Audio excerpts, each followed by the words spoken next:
Question 21. Which type of scan is most effective for bypassing firewall rules and avoiding detection during a network scan?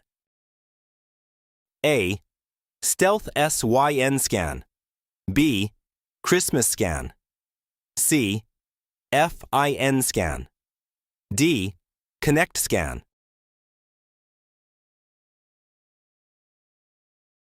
Correct answer A.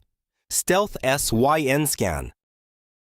The Stealth SYN scan, also known as a half-open scan, sends a SYN packet to initiate a TCP session, but does not complete the handshake by sending an ACK. This makes it less likely to be logged by firewalls and intrusion detection systems, IDS, allowing ethical hackers to probe a network with reduced risk of detection.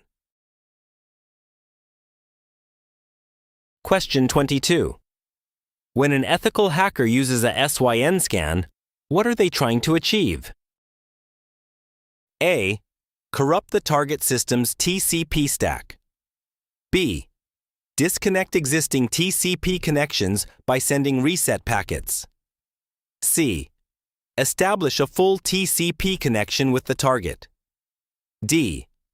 Initiate a connection to a port without completing the TCP handshake.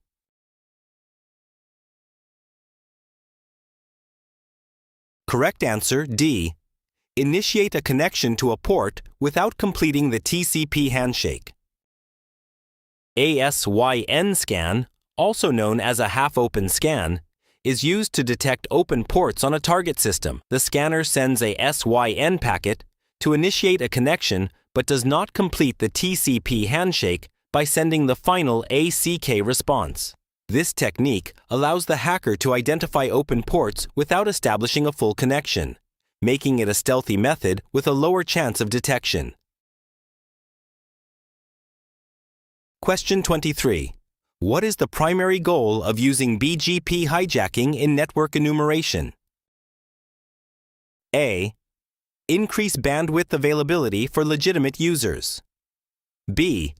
Optimize routing protocols for better network efficiency. C. Reroute internet traffic to extract data and perform man-in-the-middle attacks. D. Decrease the network's overall latency for faster data processing.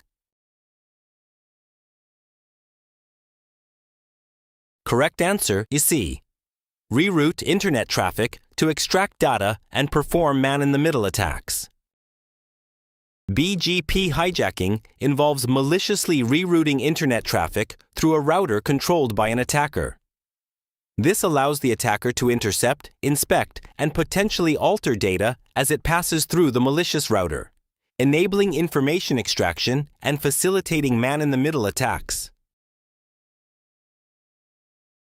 Question 24. What is a common vulnerability in NFS that can be exploited to perform enumeration? A. Lack of proper authentication mechanisms. B. Excessive data logging by the server. C. Firmware vulnerabilities in network equipment. D.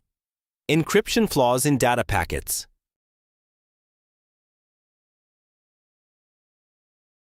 Correct answer A. Lack of proper authentication mechanisms. A common vulnerability in NFS, network file system, is the lack of proper authentication mechanisms. This allows attackers to potentially perform unauthorized actions, such as viewing, modifying, or deleting sensitive data. Without adequate authentication, attackers can enumerate and exploit accessible network shares without legitimate credentials. Question 25. What is the primary purpose of conducting a vulnerability analysis on network systems? A. Enhance the network speed by optimizing the bandwidth usage. B. Monitor network traffic for potential external threats continuously. C. Comply with international data protection and privacy regulations. D. Identify and remediate security weaknesses before they can be exploited.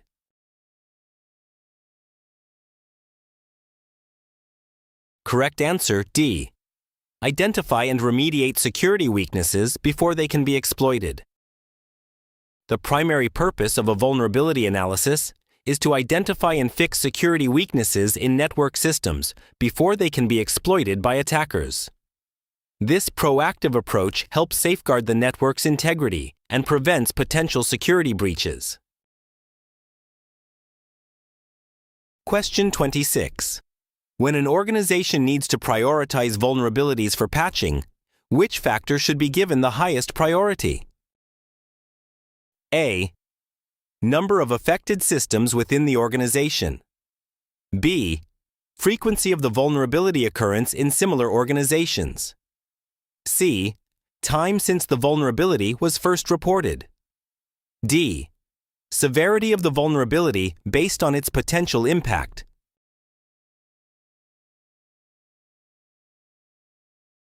Correct answer D. Severity of the vulnerability based on its potential impact. When prioritizing vulnerabilities for patching, the severity of the vulnerability based on its potential impact should be considered first.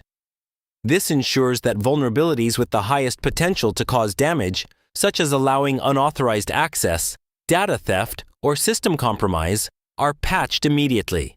Addressing high-severity vulnerabilities first minimizes the risk to the organization's critical assets. Question 27. When trying to access a highly secure system, what is the first step a hacker should take to avoid detection? A. Conducting reconnaissance. B. Installing malware. C. Launching a denial-of-service attack. D. Using a man-in-the-middle attack. Correct answer A. Conducting reconnaissance. Conducting reconnaissance is the critical first step in a hacking attempt. It involves gathering as much information as possible about the target system, network infrastructure, security measures, and potential vulnerabilities. This step helps hackers identify the best approach to penetrate the system without triggering alarms or raising suspicion. By carefully studying the target, attackers can craft a more effective and covert attack strategy. Question 28. During the initial stage of an attack, an ethical hacker gathers data about a target's employee roles. Which source is most effective for this purpose? A. Corporate websites. B. Social media platforms. C. Public regulatory filings. D. Internal newsletters.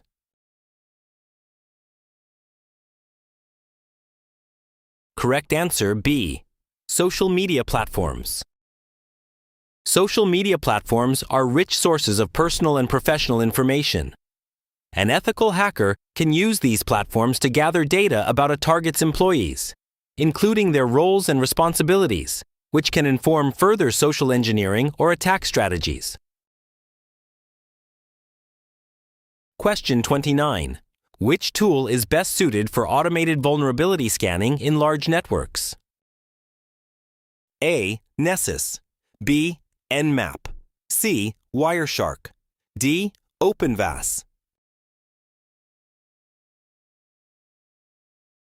Correct answer A. Nessus. Nessus is widely recognized for its effectiveness in automated vulnerability scanning, particularly in large networks. It has a comprehensive database of known vulnerabilities and can be configured to perform custom scans based on the network's specific architecture. This makes it a powerful tool for identifying security weaknesses and managing vulnerabilities at scale. Question 30. During a vulnerability assessment, what is the significance of discovering an SQL injection vulnerability in a web application? A. It indicates strong input validation practices are in place. B. It improves the performance of the database queries. C. It encrypts sensitive data stored in the database. D. It allows an attacker to execute arbitrary SQL commands on the database.